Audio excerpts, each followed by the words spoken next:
All right, so we have ourselves a really interesting update of the European hockey scene.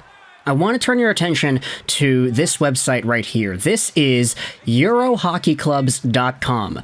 And what this is of course, the corporation or the alliance of all the hockey clubs in Europe. So teams from the SHL, teams from the Czechia League, teams from the Finnish Liga, etc., etc. This is a pretty big deal.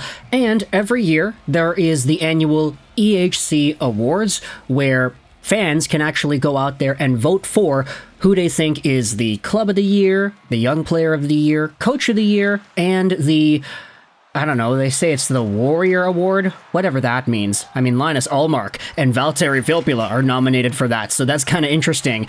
But what I wanted to do with this idea was talk about the Young Player of the Year award, which, if you go over to the website and you take a look at the nominees, you've got 5 guys, burgers and fries, and they all go as follows.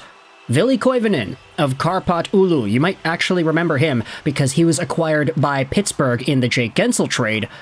Jonathan Lekkerimaki from Örebro Hockey Club, Jani Newman from Ilves Tampere, Axel Sandin-Pellikka from Skellefteå AIK, and Jiri Tiacek from Rytiri Kladno.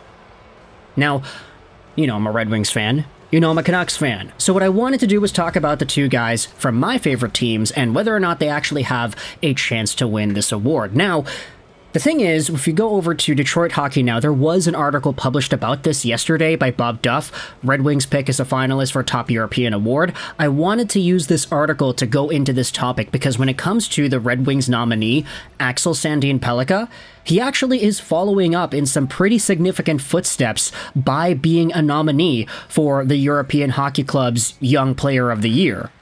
Now, Young Player of the Year, I assume that means under 20. I mean, that's normally what junior refers to in this kind of capacity, but I don't know, it's a little different. I mean, Jonathan Lekkerimaki is a bit older, so who really knows? But Axel Sandin-Pellikka this season had 7 points in 14 Skellefteå AIK playoff games and 18 points in 39 regular season games. He was such a monster, such a good player for being so young as a right-handed offensively minded defenseman. He was one of the better scorers amongst U20 SHL defenders in the past few years, so he certainly is giving a lot of Red Wings fans things to cheer about.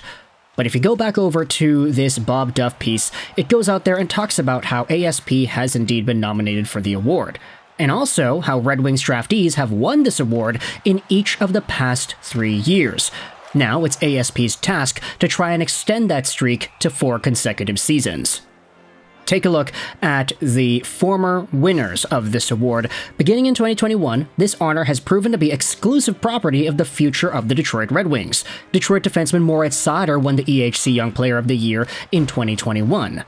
In 2022, Grand Rapids Griffins forward Elmer Soderblom would follow up by winning. And last year, the recognition went to another current Griffins player, defenseman William Willander.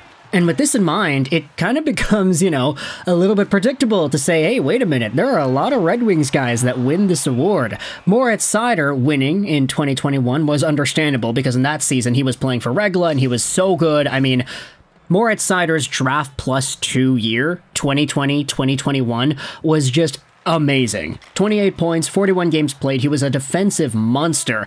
And I think a lot of people remember Seider really developing his hype train because of that season in Sweden. He wasn't really too amazing in his first year with Grand Rapids, but the year after, that's when he popped off. And then, of course, he made his debut the next season with Detroit and won the Rookie of the Year in the NHL. So the rest was history there with Moritz Seider.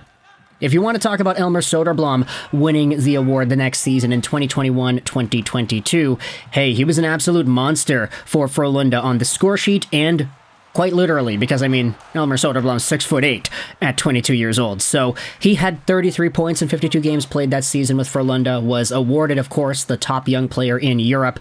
And, you know, ever since then, he played in Detroit, he played in Grand Rapids. This season, he had 29 points in 61 games played. I feel like Soderblom could get better. Like, there certainly is a bigger capacity for him to improve at the NHL level. He's only 22, so it's not like he's totally cooked. But still, Elmer Soderblom has been doing some pretty good things. And then, of course, last year you had William Willander winning the same award. If you go over to Willander and his overall profile, I mean, his Grand Rapids season this year was okay, 15 points, 65 games played, but last year, 26 points in 50 games for Regla. Just an absolute dynamo on his feet. He could produce points. His skating was exceptional. It's why he was taken so high by the Red Wings in 2020's NHL Draft in the first place. But now it's ASP going out there and potentially challenging to take this award. If you go back over to the Bob Duff article on Detroit Hockey Now, it does say that even though the Wings have had 3 straight winners of this award, and ASP should be next in line if you wanted to follow that pattern, it could prove challenging for ASP to keep the streak going. Because in the SHL, it was the future Vancouver Canucks player Lekkerimaki who was given recognition as the Rookie of the Year. And that, of course, I'd say is probably the biggest challenge for Axel Sandin-Pellikka if you wanted to say that he's got this award. Jonathan Lekkerimaki for Arebro HK was an absolute monster. 31 points, 46 games played, 19 goals, and now he's with the Vancouver Canucks, with the main team. There were rumors about him potentially playing in Game 5 yesterday, but he ended up not, in favor of Phil DiGiuseppe and Nils Höglander.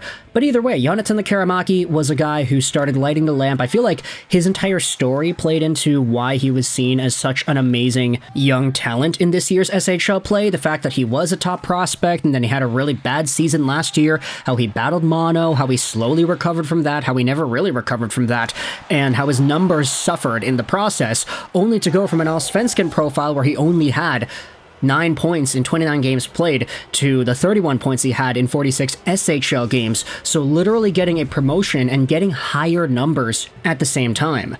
Not to mention the fact that he really is just good. So for Lekkerimaki being in the position he is at, I mean, he already had that Rookie of the Year in the SHL. Is it the EHC, European Hockey Clubs Award, that's next up? I mean, you don't want to go out there and completely discredit everybody else. I mean, Ville Koivunen, Yanni Newman, Tiacek, these guys are doing some pretty good things, and I think when it comes to a lot of these guys, there's a good argument to have. I mean, Ville Koivunen was a point per game this year in the Finnish Liga, which was crazy. And now that guy's going to be going over to Pittsburgh because he was traded over. Yanni Newman, same thing, not necessarily a point per game guy, but still very, very good for Ilves in the Liga. He was just under a point per game. And then if you go over to Jiri Tiacek, I mean, he's a defenseman, so it's a little bit different, but there was a lot of prosperity with Tiacek and his profile. 5'9" defenseman still under a point per game in the Czechia League. So honestly, when you talk about production, you just want to talk about straight numbers. Lekkerimaki and Axel Sandin-Pellikka are actually the worst guys here. Koivunen, Newman, and Tiacek all had much better point production metrics, but the thing is, a lot of these guys are a tad older. I mean, what, Jiri Tiacek, even though he was under a point per game, he's 21 years old. So Axel Sandin-Pellikka and Jonathan Lekkerimaki, they're technically going up against older guys. Does that make their case a little bit better? Who really knows? The award is not Best Junior Player, it's Best Young Player. So I guess Young Player encapsulates everybody underneath the age of 20, whatever, but either way, if you're a fan of the Pittsburgh Penguins, or I guess you could say the Carolina Hurricanes too, because y'all had Ville Koivunen first before you traded him over. If you're a fan of the Canucks, fan of the Detroit Red Wings, what are your opinions on the Fjallraven's Young Player of the Year award handed out by the Euro Hockey Club's website? You can vote for this by yourself on the link in the description. I'm not going to do that myself because I'm tampering if I do that. Technically, you know, I'm making videos about this stuff, so I'll just stay out of the race for now. But let me know your thoughts in the comments section below when it comes to the Young European Player of the Year. Who do you go with? Ville Koivunen of Karpat, Jonathan Lekkerimaki of Arebro, Yanni Newman of Ilves, Axel Sandin-Pellikka of Skellefteå AIK, or Jiri Tiacek of Ritteri Kladno. Let me know your thoughts in the comment section below. I hope you enjoyed this video. And bye.